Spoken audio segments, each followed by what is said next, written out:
Well, ladies and gentlemen, welcome back on the weekly webinar session on EOS and ERCP. And this time, it's none other my own teacher on poem, Dr. Parit.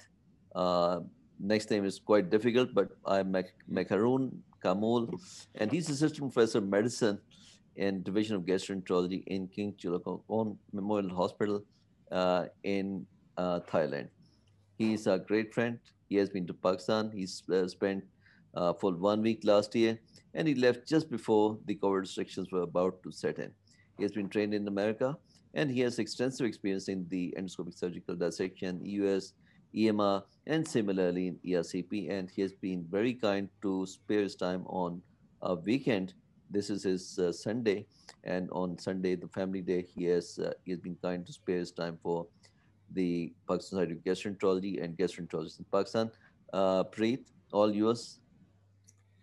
Well, thank you very much, Professor Guys, Professor Saad, for the card invitation. And let me tell you, I cannot wait to go back there to Pakistan again after this COVID era is over.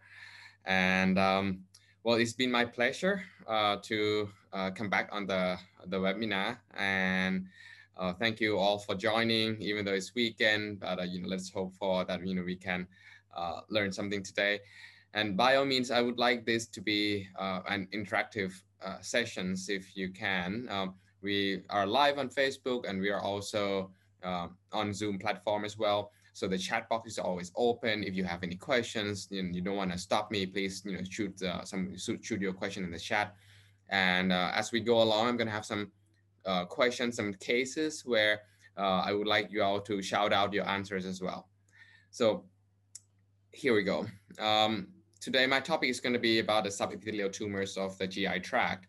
And since there has been some paradigm shift over the past couple of years, we would like to go over that and any new updates on management of these lesions. So I have no disclosure.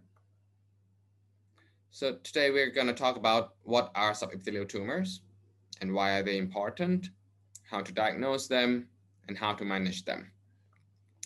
So let's start with the first case. This is a 60-year-old female underwent a screening colonoscopy. An incidental 2-centimeter submucosal lesion was found in the ascending colon. So this is what we found on endoscopic view. What do you see? And what would be the next best option? Whether A is going to be repeat colonoscopy in 10 years, B, CT scan of the abdomen, C, diagnostic EUS, EUS with FNB, or surgical referral.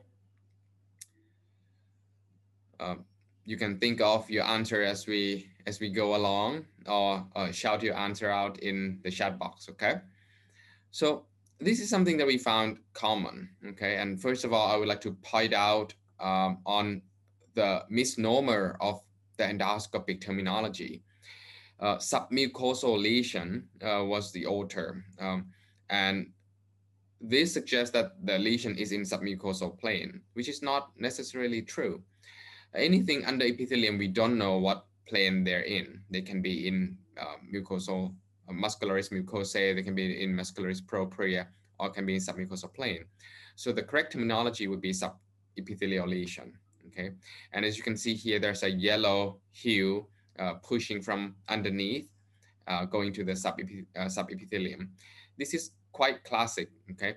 So before we know what to do, we have to kind of have the differential diagnosis in mind on what they can be. So these are benign subepithelial lesions that we commonly found in GI tract, lipoma, leiomyoma, varices, granular cells tumor, schwannoma, neuroma, duplication cyst, lymphangioma, inflammatory fibroid polyp, and pancreatic rest. And these are the ones with malignant potential or malignant tumor, including GIST, by far the most common one, neuroendocrine tumor, lymphoma, intramural metastases, and glomus tumor. The endoscopic findings of these lesions are quite diagnostic. Okay, even without the biopsy, you can tell with certain confidence that this is lipoma.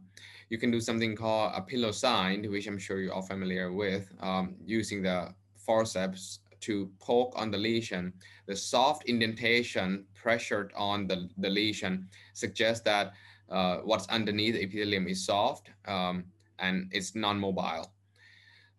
When you see a positive pillow sign, this is actually over 95% specific for lipoma. And if it's equivocal, you can move on to do an EUS, which can be easily identified as hyperechoic area, usually in a third layer or submucosal layer. And they usually are asymptomatic, rarely cause any problems like hemorrhage or obstruction, and there's no treatment or surveillance required unless the patients are symptomatic. As you can see here on the US view, when you see a tumor as bright as this, as a homogeneous and hyperechoic, this is a diagnostic of lipoma. There's no need for biopsy or FNB. Moving along on case number 2, a 60-year-old male underwent a screening colonoscopy. An incidental 1 centimeter subepithelial lesion with a central umbilication was found in the rectum. So what is the next best step? Should we just repeat colonoscopy in 10 years? Surveillance flexible sigmoidoscopy in 1 year? Pelvic MRI, biopsy, or surgical referral?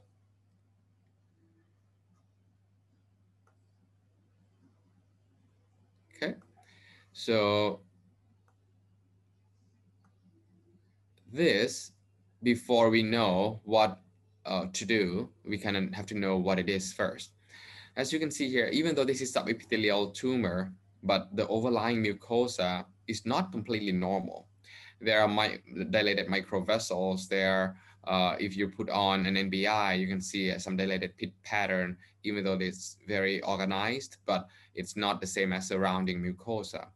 This is quite characteristic of a neuroendocrine tumor as well. The neuroendocrine neoplasm is a new term, NENS, a tumor originated from enterochromaffin cells. They are slow growing with malignant potential. All NENS can be malignant if you give it enough time. They can invade into deeper structures. Endoscopically, NENS appear small, round, sessile, and polypoid, with some occasional central umbilication, depression, ulcerations. The characteristic of NENS, as contrast to other subepithelial tumor, is that overlying mucosa is not always normal, and the overlying mucosa is usually very thin. So even regular endoscopic biopsy, not even bite on bite, can be diagnostic. So if you see something like this in the colon, removing it or biopsy it can give you diagnostic yield without any US. The rectal NENS is by far the ones with best prognosis compared to NENS in other area of GI tract. It's dramatic increase in incidence due to increasing screening colonoscopy. The prevalence is roughly about 0.05 to 7%. The treatment depends on size, and because size and depth impacts the lymph node involvement and overall survival. If the size is less than 1 centimeter, there's no surveillance required, just endoscopic treatment is enough. If it's 1 or 2 centimeter, usually EMR or ESD is enough. If it's larger than 2 centimeter, traditionally speaking, we would need surgical resection because it suggests more likelihood of lymphatic spread, but that's something that's up to debate nowadays, which we'll go on and talk about later on. This is this is a band assisted EMR because the lesion is small enough, is roughly about 1 centimeter. Using just a band with a cap can easily goes underneath the lesion, and we do a snare cut under the band, and we have an en bloc resection of the lesion. Moving on to the next case number 3, 50-year-old male underwent an EGD for bloating. An incidental 1 centimeter subepithelial lesions with central umbilication was found in the distal esophagus. Looks very much like the last case, but you can see here this is more white. The overlying mucosa is thicker. It looks like a molar tooth, and it's in the esophagus, not in the rectum. The bite-on-bite biopsy showed benign squamous cell epithelium. So what should be the next step? Surveillance EGD in a year, CT scan of the chest, diagnostic EUS FNB, or surgical referral. have your answers in mind and see if they're correct here. So this one will go with just diagnostic EUS. So EUS guided sampling, you need to know, when to do EUS and when to do the sample. Okay, the ESGE just recently published guidelines on EUS role in subepithelial lesions in 2018. So anything larger than 2 centimeter, then there should be hypoechoic. Any suspected GIST that is being considered for targeted therapy, or any atypical EUS findings, like for example, if you suspect NAN or lymphoma or intramural metastasis, all require some sampling.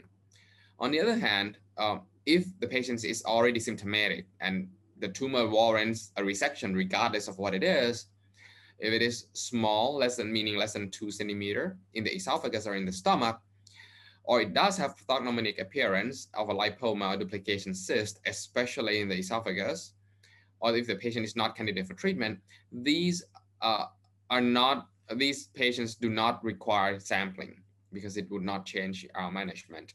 And worse off, the sampling can cause more problem, especially if you do some samplings in the duplication cyst or cystic lesions in the esophagus. It can cause infections of the cyst.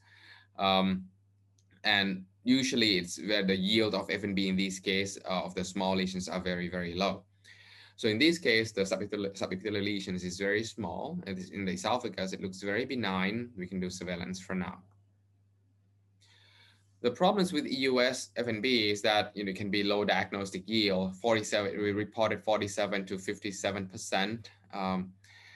And in Japanese guidelines and the largest retrospective trial, the sample may not be adequate for proliferative index. For example, if you suspect GIST, the Ki-67 index or mitotic index tend to be underestimated in these lesions. And there can be severe adverse events with FNB. 0.4% has been reported for severe bleeding. And there's also a theoretical risk of tumor seeding, but this has never been really proven in the literature that FNB of the subepithelial tumor can cause the malignant seeding. So when we do EUS, there are many types of EUS that can be used. First of all, there's linear echo endoscope, there's radial, there's a forward view echo endoscope, which can be used with a cap. These can be very, very helpful if you have a head-on lesions, like let's say in the duodenal bulb or a lesser curve or in cardia, where a linear EUS or can be difficult to maintain position. You can use cap to stabilize your scope and do a direct sampling. So the radial scope gives you more circumferential view of the EUS, but you cannot really do any sampling with the radial scope. But for linear echo endoscope and forward view echo endoscope, you can do sampling as well. For the small lesions, especially if it's less than 1 centimeter, a mini radial probe can be helpful.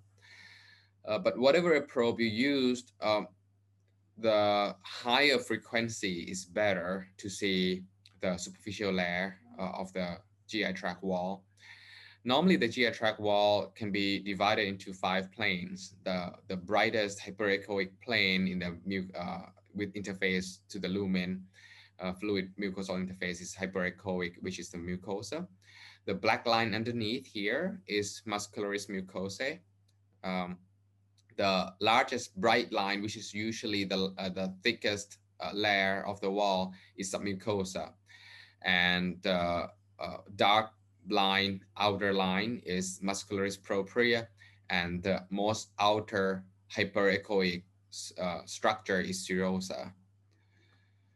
If you use a high frequency probe like mini radio probe as opposed to 7.5 megahertz traditional linear echo endoscope probe, you can see up to 9 layers of the gastric wall.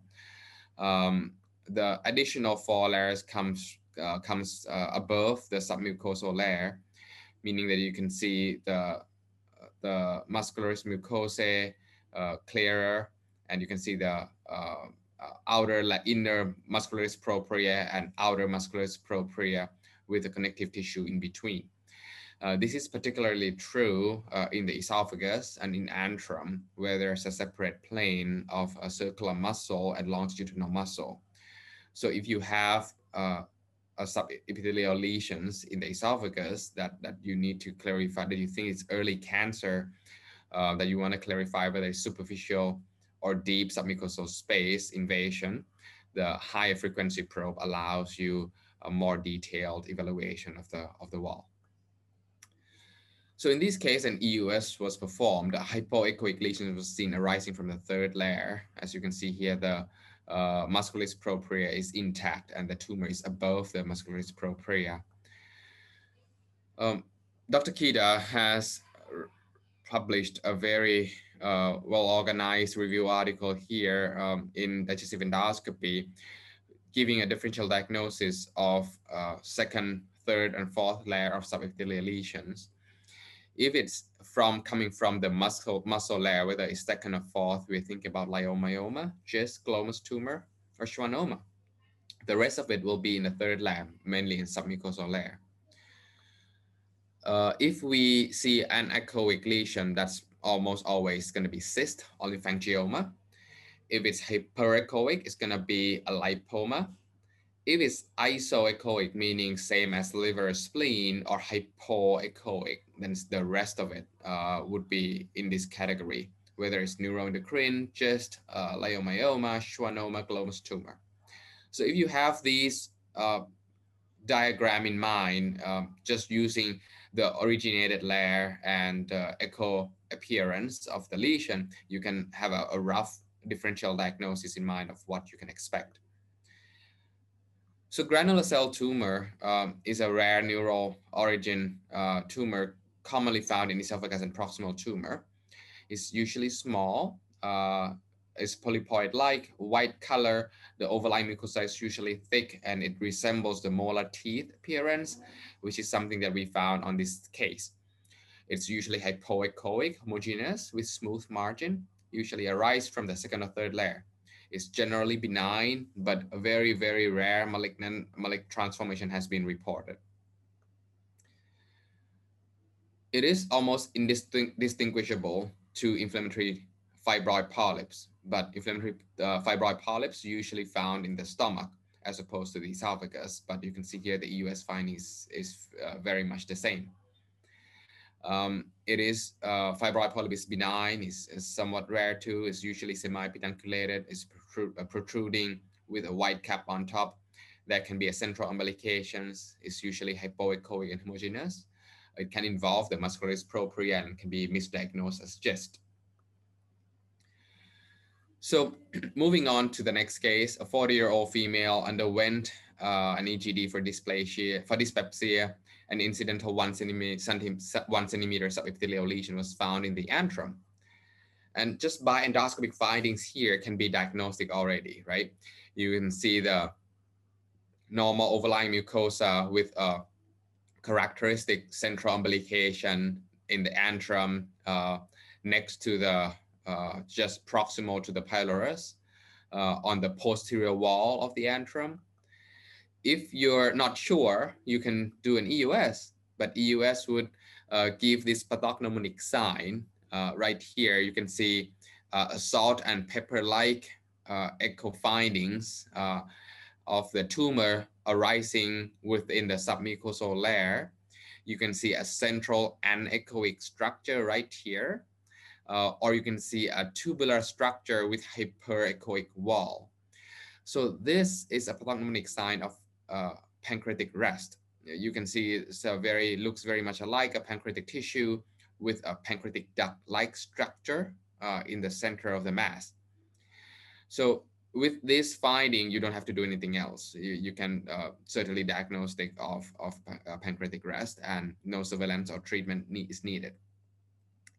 Pancreatic rest is an ectopic pancreatic tissue, usually located in the gastric antrum, in the greater curve, in the posterior wall, greater curve, commonly arise from the third layer, but it can involve any layers of the gastric wall. It can be mixed echogenic with internal structure suggesting pancreatic duct. Moving on to case number 5, a 35-year-old male underwent an EGD for worsening abdominal pain. This patient is actually a friend of mine who has chronic dyspepsia for a while, but his dyspepsia got worse. He called me one day, his pain is really, really severe. He had to go to the ER. All the workup has been negative. He had an EGD done prior, which did not find anything.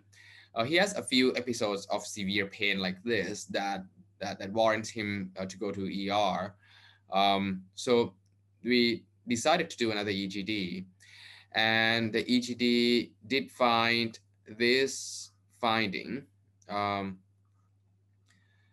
um, sorry, there's no endoscopic pictures, but the endoscopic picture looks very much like this, like our last case.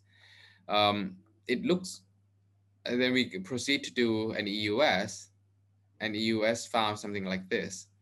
So it's a mixed hypoechoic lesion with a central cystic degeneration, if you will. There's an anechoic structure in the middle surrounded by hyperechoic rim. And the lesions can be seen originating from the muscularis propria of the gastric wall. You can see here. So what is this? And what should we do about it? So because we cannot differentiate uh, these lesions from a GIST with cystic degeneration, which is the high-risk feature of the GIST, we did an FNB. So what most likely would be the diagnosis in this case, right? As you can tell that, the two main differential diagnoses that we had in mind here is either neuroendocrine tumor, because it's mixed anechoic cystic solid tumor. It can be a GIST with cystic degeneration. It can be a pancreatic rest, because it has a very much endoscopic appearance similar to pancreatic rest in our last case. So the FNB was not so helpful. The FNB was non-diagnostic.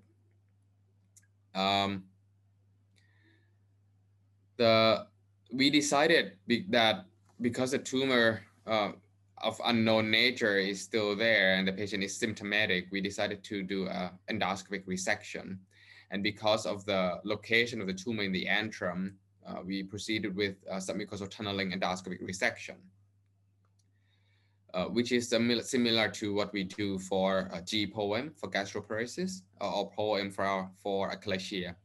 We do a tunneling along the gastric wall, along the antrum, find tumor and remove the tumor out of the tunnel, and we close the mucosotomy area. And this is what we did. We did a little blip on the antrum. We go into the submucosal plane of the antrum.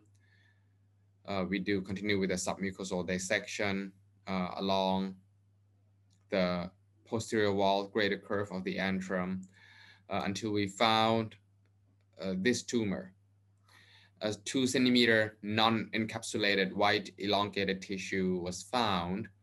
As soon as I found this, I know that this is not a GIST, right? A typical GIST is well encapsulated. It's originated from the muscularis propria, as we saw on the EUS. But this is non-encapsulated tissue, and it gives rise all the way to the mucosa. This is the mucosa up top right here. Hence the central umbilication portion of the endoscopic findings. So after resection, as you might have guessed, the pathology reported show a calcified pancreatic tissue. So going back to the EUS findings, as you can see here, it explains why there's some cystic degeneration right here and some calcification along, because the patient has pancreatic rest that was complicated by acute pancreatitis. But because the patient was symptomatic, that's why the tumor needs to be resected. Moving on to the next case number 6, a 70-year-old male underwent an EGD for postprandial nausea. 2.5 subepithelial lesions was found in the second portion of duodenum. As you can see here, the tumor was nearly obstructing the lumen. If you found a subepithelial lesions like this with normal overlying mucosa, please be careful, because in the second portion of duodenum, this can very well be ampular tumor. So it's better be evaluated with both side view duodenoscope and in EUS scope. And Lord behold, when we use a side view duodenoscope, we did find an orifice, a biliary orifice of this tissue, of this mass. So this is indeed an ampullary subepithelial tumor. So what should we do next? Should we do a biopsy? Should we do a CT scan? Should we just do a surveillance endoscopy, EUS, or surgical referral? So in this case, because there's obvious endoscopic finding of subepithelial lesions, we proceed with an EUS. And I just gave you the answer.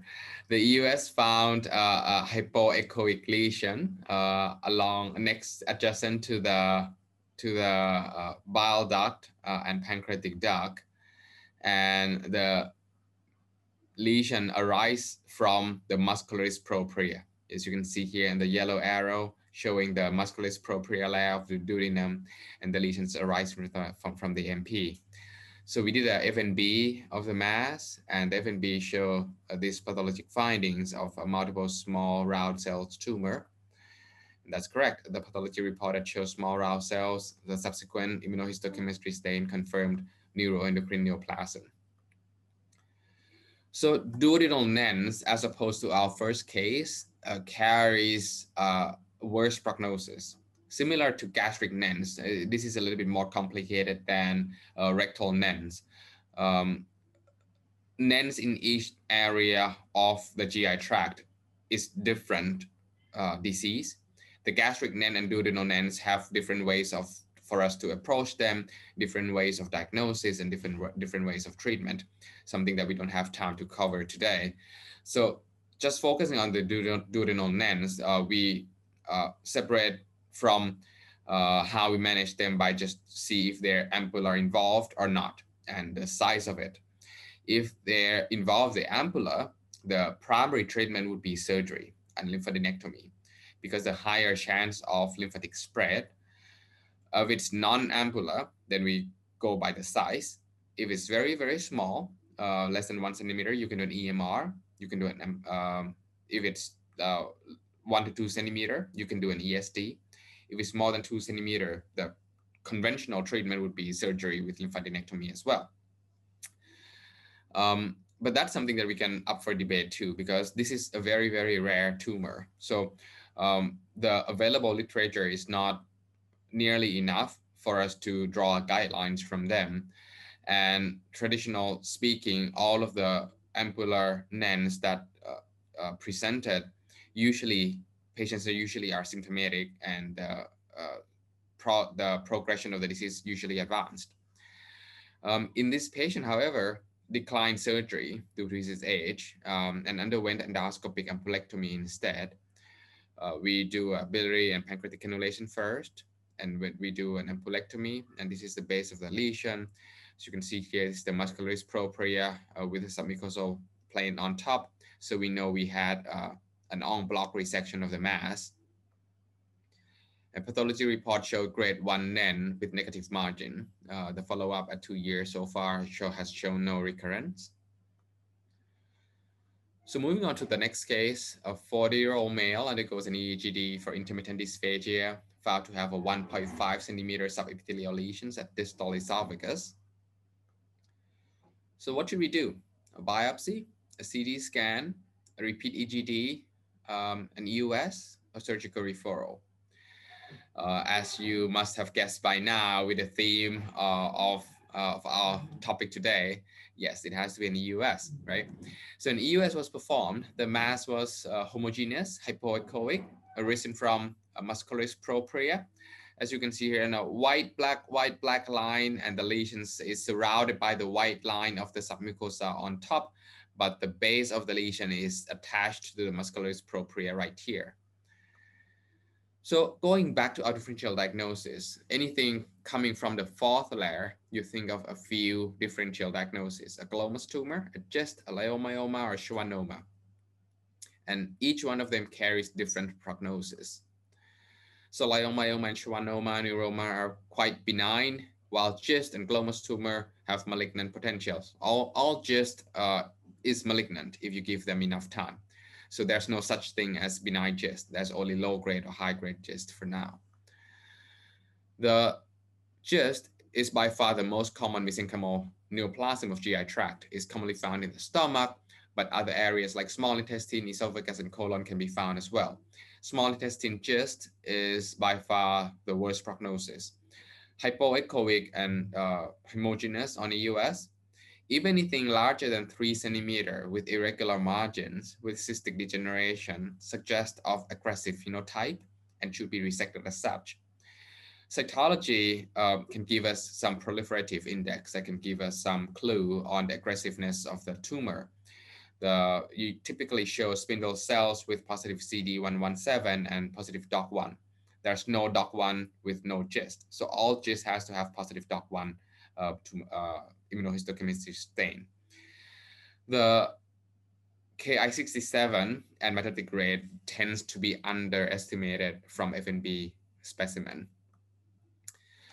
As compared to leiomyoma, which is non-differentiable from GIST on the US, it also shows a benign smooth muscle tumor, hypoechoic homogeneous, typically arise from muscularis mucosae or muscularis propria, but the location is typically in the esophagus, more on distal esophagus and mid than proximal esophagus. When you have some tissue, it will be negative for CD117 and CD34, but positive for desmin and smooth muscle actin. A glomus tumor is a mesenchymal tumors commonly found in the skin. Glomus tumors have, like GIST, malignant potential. It's usually well circumscribed, hypoechoic, with internal heterogeneous echo mixed with hyperechogenic spots. So this is something that you can somewhat differentiate it from EUS, but it's non-specific or non-pathognomonic. So if you see something like this on EUS, typically you would still need a tissue to make a diagnosis of what exactly it is. So seeing these on the US begs the question of, what should we do? Should we just do an FNB? Should we do a surveillance, or should we resect it? So the role of a resection for subepithelial tumor is now up for debate, especially with new modalities for endoscopic resection. And now we have more understanding of its natural course of disease. A very few of them grows over time. The largest study to date from Japan and China with more than 2,000 patients show that less than 4% of patients of subepithelial tumor, regardless of histology, only grows over the course of 5 years. So as you can imagine, doing surveillance for all of these patients or doing resections for all of these patients can be very burden for both financially and clinically for the patient. So the role for tissue acquisition and early resections are still unclear. The malignant risk is low, but not absent, certainly. The resection is almost always indicated when the tumor is large, typically more than 5 centimeter. Some guidelines say, if it's bigger than 2 centimeter, it needs to be resected already. If the patient is symptomatic, and that's no brainer there. Or if the patient is unwilling to continue surveillance. As you know, EUS is costly. It can be expensive to do a surveillance EUS every year. And size does not always correlate with symptoms. The tumor can be very big, but it can grow outward and does not cause any symptoms. That does not mean that the tumor does not need resection. The modality of resection of surgery versus endoscopy. Surgery is still mainstay of treatment in most of these cases, but some selected cases can be resected endoscopically with new modalities if it is available in your center. Emerging endoscopic techniques for resection, such as exposed versus non-exposed, EFTR, stands for endoscopic full thickness resection. New techniques such as STIR, submucosal tunneling endoscopic resection, mucosectomy, enucleation, or device assisted bands or clip, which we're gonna go over a little bit and later on.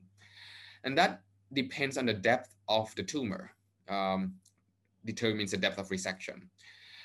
It can be the same mass, it can be the same size, it can be the same histology, but the direction of growth determines on what to do with it as well. If it's endophytic, meaning in the type A, if it's intramural and type B, or exophytic in type C. Obviously, if it's type A, it's going to be the easiest to resect it. And there's also a dumbbell or mixed type where the tumor can be in both endophytic and exophytic. These are somewhat difficult lesions because you can be misguided that it's going to be easily endoscopically resected, but once you dig in, you can see that the tumor root is growing outward and outward into the peritoneum. So endophytic intraluminal subepithelial lesions, anything above muscularis propria with well-encapsulated tumor, it can be resected with endoscopic submucosal dissection regardless of size. Granted that you have to make sure that there's no lymphadenopathy, there's no signs of distant metastasis, and the feeding vessels underneath the tumor is manageable endoscopically. For example, this is someone with 2.5 subepithelial lesions arising from the second layer, the muscularis mucosae. The tumor is well encapsulated, is in the gastric antrum greater curve. It was easily resectable using an ESD with less than an hour procedure time. The base of the tumor looks clean, dry, and intact, and is en bloc removal of well encapsulated gist. However, if the tumor is in the esophagus, like our case here, if it's small enough, we can do a stir technique. And ESD or stir has been recognized by multiple literatures that it allows an en bloc resection with higher than 90% success rate with less than 5% adverse events rate. And this is what we did for our patient right here. We found a tumor arising from the GEJ and the distal esophagus. We do a submucosal lift, similar to what we do with POEM for achalasia. We enter the submucosal plane. Once we enter the submucosal plane, we continue with submucosal dissection. Care has to be taken to see where the tumor is. And typically, I open the mucosotomy just a few centimeters above the tumor because otherwise it's going to be very difficult to find a small tumor in the submucosal plane. So once we found the tumor, we slowly dissect the overlying submucosal fiber, and until the root, if you will, or the base of the tumor can be seen attached from the muscularis propria, and we leave that for the last area to resect because we know there's going to be a full thickness resection. So as you can see here, the overlying submucosal plane has been dissected and separated. We found a muscle fiber attached to the tumor to the wall of the esophagus. Then we started dissecting the base of the tumor. And once the base is dissected, the tumor was removed and it's en bloc removal. So moving on to the next case, 46 years old, female, underwent an EGD prior to gastric bypass surgery. A 1.5 centimeter mass on lesser curve just below the GE junction was found. This is typically a troublesome area for the surgeon, okay, because it's right attached to the GEJ. Even though the tumor is very small, it can be a very morbid surgery. Patients can have a refractory GERD afterward. And as we all know, these tumors tend to be very slow growing or very benign course. So we're often faced with dilemma of what to do. Do we surveillance or do we resect it? Sometimes the patient was sent for a transplant evaluations, and the surgeon needs to know that this is not malignant. So we ended up having to do a whole workup. The EUS was performed and showed 1.6 centimeter by 2 centimeter hypoechoic homogeneous oval shaped neoplasm. You can see the very well encapsulated area, and is attached to muscularis propria on the fourth layer right here. Its sharp demarcation suggests very benign features. EUS aspirate was non-diagnostic, non-surprisingly, because it's very small. So the ways to remove this type of tumor, you can do a stir technique like what I showed before. You can do something called an ESML, meaning endoscopic submucosal resection with ligation device, or a hybrid resection for a large tumor. So the band ligation assisted EFTR, similar to enucleation's technique, we cut the overlying mucosa of the tumor, exposing the encapsulated tumor underneath, and use a cap-assisted device to suction the tumor into the cap, meaning that the tumor has to be less than 1.5 to 1.8 centimeter to be able to be suctioned completely. And then we use a band and then use a snare to cut under the band and close the mucosa. And this is how it's done. We typically inject overlying mucosa, and do the mucosectomy. It has to be done very carefully, not to break the tumor capsule. And once we found the tumor capsule right here, we expose more of the submucosal plane, and we use the cap to engulf the tumor, suction it until we see the base of the tumor. And then we put band underneath the tumor and cut under the band. And you can see that the overlying mucosa is still intact, and we remove the tumor en bloc. As opposed to someone like this, a 68-year-old female with abdominal pain, EGD revealed a 5 centimeter endophytic mass near the cardia. The tumor is obviously large, with God forbid, a very large vessels underneath in this semi-pedunculated area. Like I said, it's a very troublesome area for the surgeon because we want to save the GE junction and do a less morbid surgery. So in this case, we do a push-pull method, meaning a hybrid method between the endoscopist and the surgeon. As you can see here, the surgeon helped us do a laparoscopy, found the stomach, and from outside the laparoscopy, the surgeon can push the tumor inside the gastric lumen.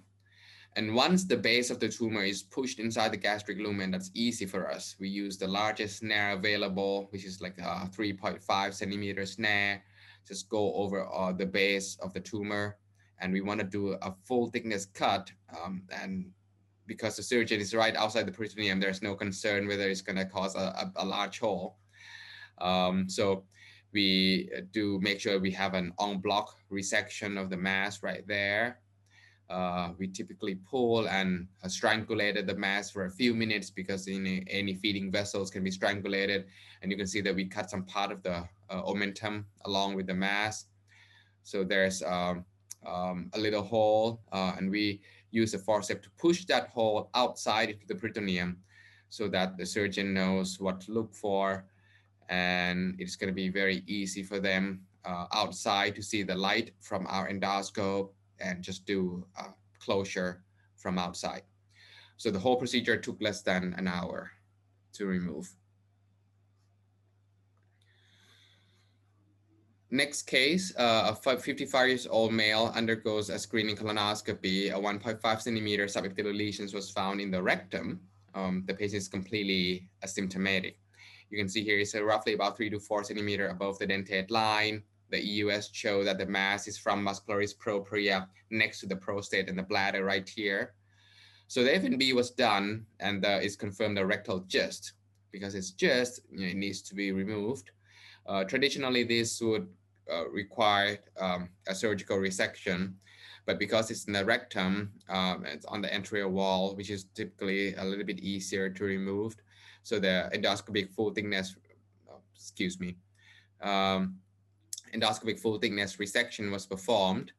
And it goes very, very deep, as you can imagine, from the from the EUS findings right here that is quite exophytic outside of the lumen to the prostate and the bladder. But because it's very well encapsulated, the full thickness resection could be done. Um, Typically in the rectum, it's vascularized, vascular rich area. So there's a lot of small vessels that needs to be coagulated. But because the tumor was well capsulated, it can be removed en bloc as well. The pathology confirmed a low-grade rectal cyst with negative margin. Recently, ASGE recognized that the development of new modalities to remove subepithelial lesions, including the EFT, EFTR, and STIR. It has published recent guidelines showing that these endoscopic modalities can be an alternative to surgery in someone who's not a surgical candidate, who's not willing to undergo surgery, and they don't have any signs of metastasis or local lymphadenopathy invasion. So complete resection rate of up to 52 in early phase and up to 97%. Most studies come from China, where the overall high success rate has been reported. But that does not come cheap. It comes with 12% of major adverse events that eventually require surgery. And these usually seen in large tumor, typically more than 5 centimeter. But if the tumor is median size of 2 to 3 centimeters, it usually can be managed endoscopically. Last case of a 45-year-old male who presented with melena and underwent an EGD that shows subepithelial lesion in distal duodenum. So when you see something like this with a purple color subepithelial tumor, if you will, please do not biopsy, please do not FNB, and when you do an EUS, definitely put the Doppler on. So this is a large ectopic varus in the duodenum, and ectopic varus can be seen in patients with portal hypertension. It can be seen in duodenum, in rectum, in parastomal area. If you don't have glue available in your center, such as in North America, you can do a banding with lower success rate as opposed to esophageal varices. And TIPS is the first line treatment. If you look at the guidelines from the North American side, BRTO surgical shunt and glue injection are alternatives. So in summary, when you see subepithelial tumor, you see a few things. If the tumor size larger than 2 centimeters, if the patient is symptomatic or not, if you have any concerning EUS features, such as a cystic degeneration, a mixed hyperechoic, a mixed cystic solid signs on EUS, irregular border, or large feeding vessels, those are concerning features on EUS. If you don't have any signs of concerning features, a very small asymptomatic patients, you can do a periodic surveillance. But if you do have any signs of these red flags, you need to do some gut tissue acquisition, whether it's going to be a bite-on-bite biopsy. If periodic surveillance show that the tumor increases in size over time, over the course of years, or if there's any echogenic change, or if the patient becomes symptomatic, you also requires tissue acquisition. If bite-on-bite biopsy is non-diagnostic, you move on to EUS. If EUS show any signs of deep invasions to MP, beyond serosa, any signs of local lymphadenopathy, then that patient needs to go to surgery. If it's benign appearing lesions, anything superficial above the third layer, meaning the submucosal layer, you can do an EMR or ESD. If the lesions is benign appearing and involves the fourth layer, meaning that it has to be a full thickness resection, you do a STIR or EFTR technique or surgery depending on institutional availability. In conclusion, subepithelial lesions of GI tract have wide range of diagnostic and prognosis. Endoscopic appearance is not reliably diagnostic, and EUS is typically required. Tissue acquisition might be indicated in large tumor or symptomatic patients where the diagnosis or histopathology would change management. And last, size, location, histopathology, and symptoms determine modality of removal. And with that, I would like to thank you for your attention and welcome any questions. Thank you very much.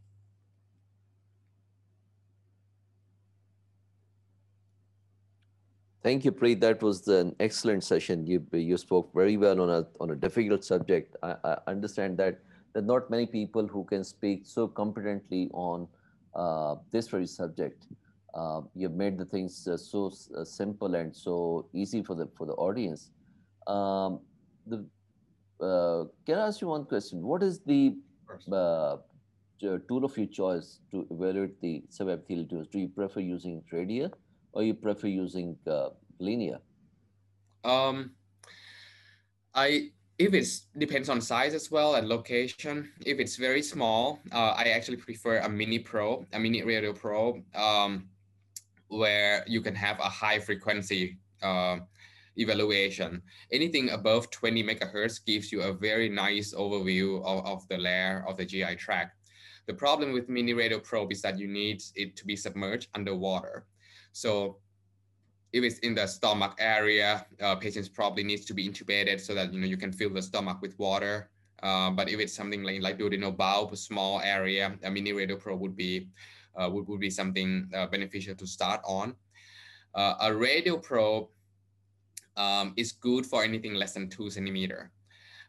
In my experience, even anything larger than one, where I think that I might need to do an F&B, like let's say if I go in and I see some concerning features, whether it's non-encapsulated tumor or irregular borders, or a mixed hyperechoic features, I want to be able to do an F&B. So I like start with mini radial and move on to a linear probe. Okay, what frequency do you use if you're using radial? Are you using 5, 7.5, I go with the 10, or highest available on the machine, and that's typically 10, 10? 7.5 to 10. So, okay, right. So you always prefer uh, with the radial and you go for the higher frequency. Yes. Hmm. Hmm. Mm. Any other question? Uh, well, there's been a question by Dr. Chen. Uh, what was the reason to resect the small SMT right above each junction? It looks like a small leiomyoma. Can you please guide? Come again, please. Mhm. Uh, what was the reason to resect the small subepithelial tumor just above the E junction, Oh, as it looked like a small leiomyoma? yeah. Um, so the patient was evaluated for kidney transplant, and they needed some tissue diagnosis to make sure that there's no malignant cells. And even though this, we think this is most likely benign, but the FNB was non-diagnostic, and because it was needed for her transplant candidacy, that's why we decided to do a removal. Mhm. At one point, you suggested that putting a cap on the endoscope um, and doing the evaluation. We've not been able to follow the thing exactly. In which scope do you use the cap, and what are the exact situations where you're going to use the cap? Good question. So the cap is only designed for a forward view scope. Okay, a forward view EUS scope, which is available mainly in Korea and in Japan. It's not available in Thailand as well, so I have quite a limited experience on it. But the idea is that, well, let me share my screen right here so that I can show you the picture again. Um, You the oblique view, yeah. um, so am I still sharing my screen? No, we can see you, but not your screen. Let's see. Um, okay.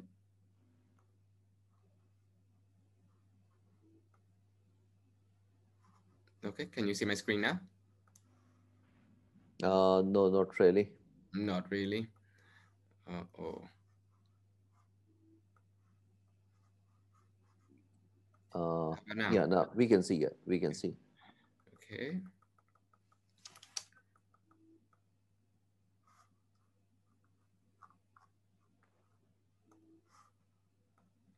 So right here, Yeah, right here. this is the forward view EUS scope. So the benefit of this is that it moves very much like a typical in view gastroscope. So it's very easy to maneuver. You don't really need to have a specialized training with it. So uh, non-advanced gastroenterologists can maneuver this into the lesion, and see the lesions head on and do a simple biopsy. It's mainly it's helpful for the very small lesions where and in the difficult angled area, like at the posterior wall of duodenal bulb, or in cardia, or um, in the very difficult tortuous colon, right? Because you cannot really maneuver the linear scope in the colon really well. But if this is a forward view EUS, you can maneuver this inside the colon, and find the lesion. Using a cap over this would allow you to be able to field the probe underwater and give you a better echogenicity. Hope that answered your question. But if Yeah, you don't have this type of scope available, the other thing you can do with this radial and linear probe is to do a balloon on top of the probe, and submerge the balloon with water, and gives you a better view on EUS, similar to using a cap as well. mhm. Dr. Preet, then how many centers in Thailand you have the mini probes available for use? I Roughly. don't have the exact number, but my guess would be less than five. We usually have mini probe for like Mhm, intraductal EUS for bile duct, um, or mhm, some centers where we see the see a lot of subepithelial lesions. Fortunately, we have quite a good support from the scope manufacturer.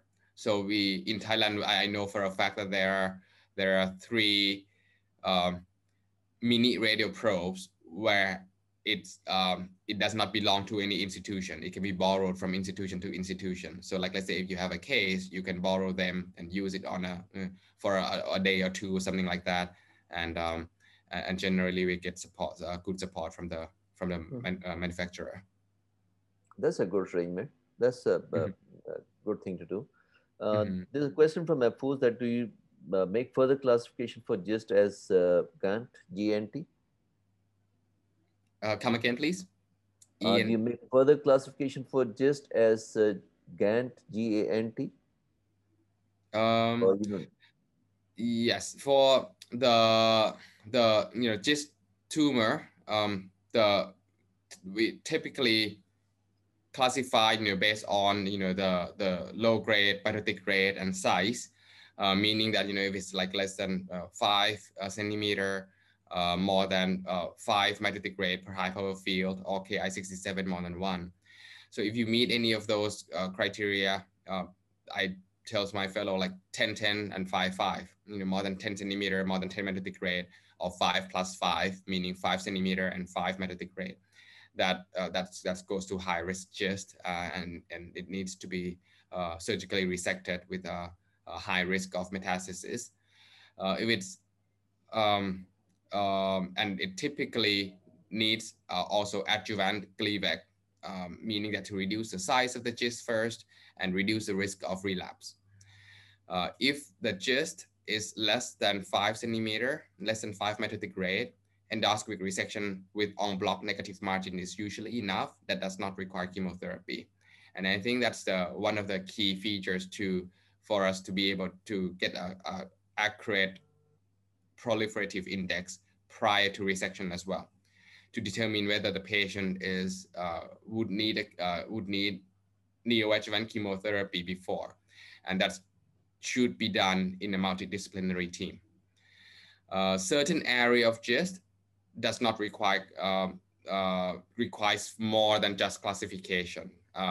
For example, if it's in the ampulla, if it's in the GE junction area, or if it's along the dentate line area, these areas are highly morbid surgical area. So we would need a neoadjuvant chemotherapy to reduce the size of the lesions before removal, to reduce the risk of morbidity, regardless of the classification of the histology.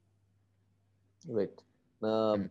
Parit, any particular trick that you want to share to decide about the modality of treatment based on the layer and type of the lesion, subepithelial lesion? Yes. Um, I think that the endoscopic modalities nowadays has rapidly evolved beyond the the guidelines can catch up. Um, One thing that our area for improvement certainly is superficial lesions, where the tumor arise above the MP layer, meaning from the second layer or superficial third layer. These can generally be resected with ESD, regardless of size.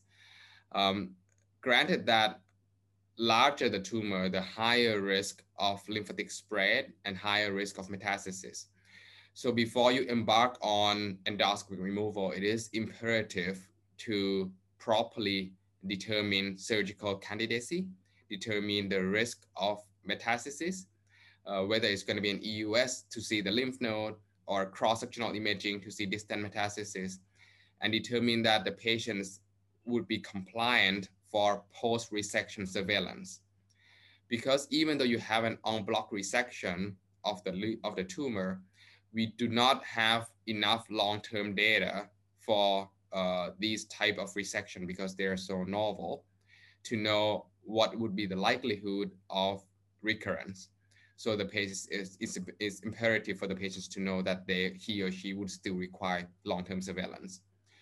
For a larger, deeper lesion, I would discuss this with your gastroenterology team and surgeon and oncologist as well. The decision to remove this surgically, like let's say, for example, if it can be done like simple wedge resection on the greater curve of the stomach, half an hour surgery, then sure, then surgery should be the one to go. But if the tumor is in the morbid area that the patients would require, like let's say colostomy or um, cause a big surgery like Whipple surgery, then endoscopic resection can be attempted. Knowing that there's going to be a significant risk of incomplete resection or local recurrence. But endoscopic modalities is still a good alternative in a very selected patients. Uh, Paritha, what is your experience with the right side colonic uh, endoscopic ultrasound? Do you do it regularly? And how do you do it? No, and I think that for the right side endoscopy ultrasound, you typically required either a forward view EUS or a long mini radial probe. It is easiest to be done with mini radial probe because the mini radial probe can be just through the channel with regular colonoscope. Like let's say if you go into the cecum and you found appendiceal subepithelial tumor that you suspect that, oh, this might be a neuroendocrine tumor, that you want to make sure that this is not just a simple lipoma before you send the patients for a right hemicolectomy. You can just use a mini probe through the channel, go have the probe on top of the lesion, and see quickly within a few seconds whether this is lipoma or is it a hypoechoic tumor.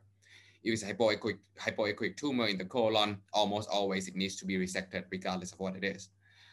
It is very rare for leiomyoma to be in the colon. It can still happen. So that should be in your consent form with the patient as well.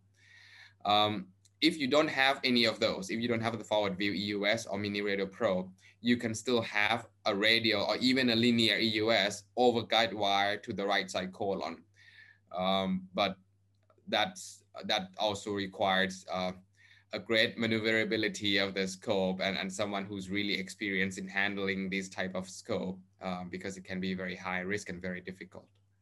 Hmm, great. But pretty number of times, I know we've overshot the time. It's already 5 minutes up, 5 past 7. Number of times in the upper endoscopy in the duodenum, we find a small submucosal subepithelial lesion, and we just pluck it out with the biopsy forceps. Mm-hmm. Uh, and the report comes as neuroendocrine tumor. Do we need Mm-hmm. to follow that? And in case Yes. we follow that, how frequent do we need to do the follow up, and what are the usual outcomes? Um, if it's in the rectum, if it's less than 7 millimeter, meaning smaller than the jaw of the forceps, I tell the patients that it's cured, it's been removed. The chance of this killing you is very very small. But if it's in the stomach or in duodenum, that's another story. If it's in the stomach, you need to clarify first whether that's a type 1, 2, or 3. Right? If it's let's say type 1 with atrophic gastritis, the prognosis is really good. You typically go back in and make sure that you have removed it all, not just the biopsy. If you haven't removed it completely, then you do an EMR. If it's type 2, then you need to find the culprit gastrinoma, where the tumor is and resect that more than rather than just treating the neuroendocrine tumor. But if it's type 3, meaning that the gastric pH is normal, gastrin level is normal, you think it's sporadic NEN, these carries a worse prognosis. So I tend to go back in right away. As soon as I got the pathology result back, I call the patients back and making sure that I removed it completely. Because if you wait too long, you won't be able to know where was it exactly, especially if it's small. You want to go in where you can still see the scar, and hopefully you don't have the submucosal fibrosis yet, because you want to remove it en bloc with an EMR.